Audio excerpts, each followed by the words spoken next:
I'm Dr. Nerita, a urologist with 12 years of experience, and today we're going to dive deep into the science behind a fascinating question. Does ejaculation frequency actually matter for prostate health? Stay with me because the answer might surprise you, and more importantly, it might give you a whole new perspective on one of the most common cancers affecting men today. Before we get into the science, let's talk about why this question is so important. Prostate cancer affects 1 in 8 men during their lifetime. That's not a small number. If you're watching this video with a group of 7 friends, statistically, one of you will face this diagnosis at some point. For men over 60, the numbers get even more concerning.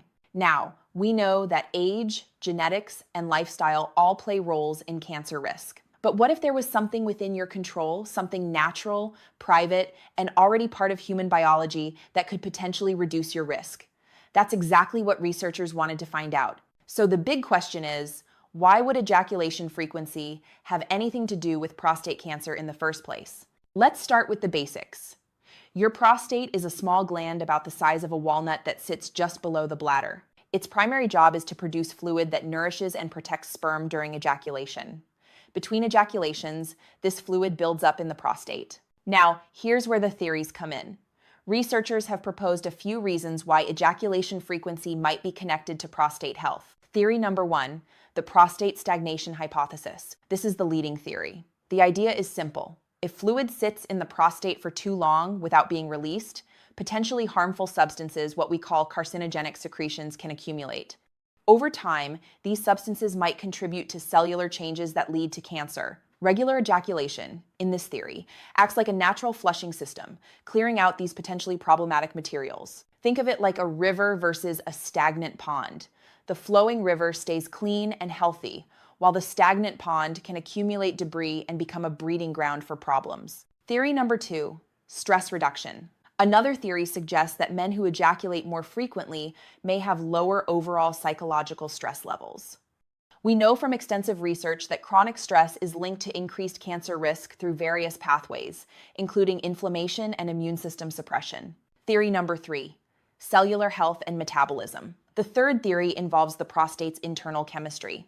Regular ejaculation may help maintain a healthy prostate microbiome and support normal cellular function, particularly in how the prostate processes zinc and citrate, 2 substances crucial for preventing cancerous changes. Now, I know what you're thinking. Okay, these are theories, but what does the actual research show? That's exactly what we're about to cover. But first, if you're finding this valuable, hit that like button and subscribe. Drop a comment below and tell me, where are you watching from? I love connecting with men all over the world who are taking their health seriously. Let me walk you through one of the most comprehensive studies on this topic, published in 2016. The study design. Researchers surveyed over 31,000 men starting in 1992 and followed them all the way until 2010. That's nearly 2 decades of data. Why does this matter? Because prostate cancer is a slow-growing disease. You need to follow people for more than 10 years to see if what they were doing a decade ago actually made a difference in their cancer risk. What they measured. These men answered detailed questionnaires about their ejaculation frequency at different life stages, specifically during their 20s, 40s, and the year before the survey. They also provided information about physical activity, diet, smoking history, stress levels, and dozens of other health factors. The key finding: researchers found that men who reported ejaculating 21 times or more per month, that's roughly 5 or more times per week, had a 20% lower risk of developing low-risk prostate cancer compared to men who ejaculated only 4 to 7 times per month. Let that sink in for a moment. 20% lower risk, just from maintaining a more active, intimate life. Important nuance: this protective effect was specifically for low-risk prostate cancer. The study didn't show the same benefit for aggressive or high-risk cancers. But considering that low-risk prostate cancer is by far the most common type, this is still significant information. Now, before you start scheduling your life around this statistic, let's talk about what this research actually means for you as an individual. The biology. If the prostate stagnation hypothesis is correct, regular ejaculation helps maintain a healthy cellular environment in your prostate. It's preventive maintenance, like changing the oil in your car regularly to prevent engine problems down the road. The emotional reality. For many men, especially as they age, There can be guilt or worry about their intimate life questions like, am I doing this too much? Or is this appropriate at my age? This research suggests that not only is regular sexual activity completely healthy, it might actually be protective. The practical context: 21 times per month is frequent, no question about it. That's 5 or more times per week. For some men, particularly those in active relationships or with healthy solo practices, this might be completely normal. For others, it might seem overwhelming or unrealistic. As a physician, I always tell my patients, we need to look at research critically. This was an excellent, well-designed study with strong statistical controls, but there are still important questions. Question 1.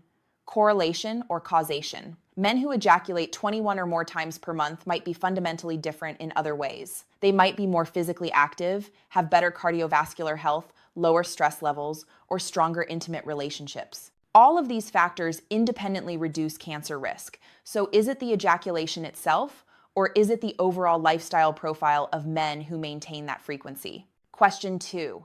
The reverse relationship. It's also possible that men who are healthier to begin with simply have higher libido and more frequent sexual activity.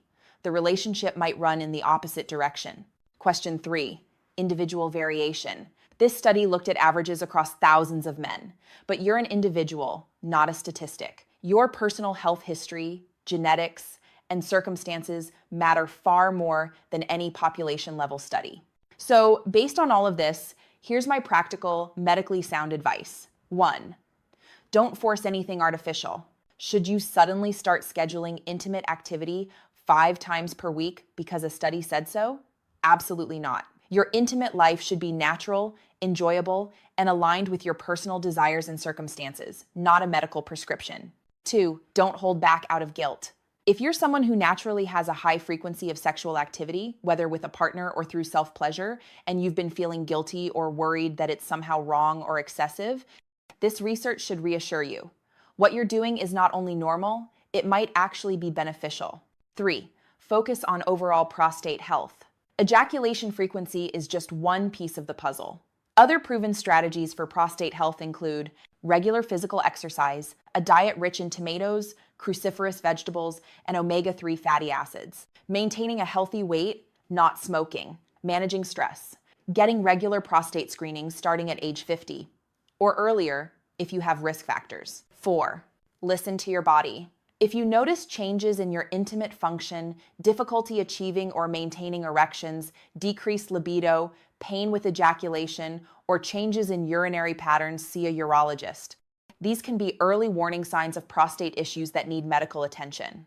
I want to address something that doesn't get talked about enough in these discussions: the emotional weight that statistics like this can create. If you're reading this and thinking, I don't ejaculate 21 times a month, does that mean I'm doomed to get cancer? The answer is absolutely not. Remember, this was a 20% risk reduction in one specific type of cancer. It's not a guarantee either way. Your health is determined by the totality of your lifestyle, your genetics, your stress management, your relationships, and dozens of other factors. Reducing your cancer risk is about making sustainable, holistic choices, not obsessing over one isolated statistic. And if you're in a life stage where sexual activity is less frequent, maybe you're single, maybe your partner has health issues, maybe your libido has naturally decreased, that doesn't mean you failed or that you're at grave risk. It simply means you're human and life circumstances change. So, bottom line, does science prove that ejaculating more often reduces your cancer risk? The research suggests there may be a protective association, particularly for low-risk prostate cancer.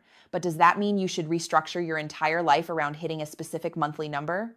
No. What it does mean is that maintaining a healthy, active, intimate life in whatever form works for you is not something to feel guilty about.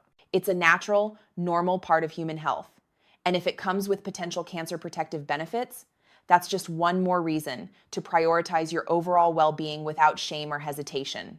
The most important takeaway is this: your prostate health matters, and there are many evidence-based strategies to protect it. Stay informed, stay active, get regular screenings, and don't let fear or misinformation guide your choices. If you found this information valuable, please share it with someone who needs to hear it: a friend, brother, or father.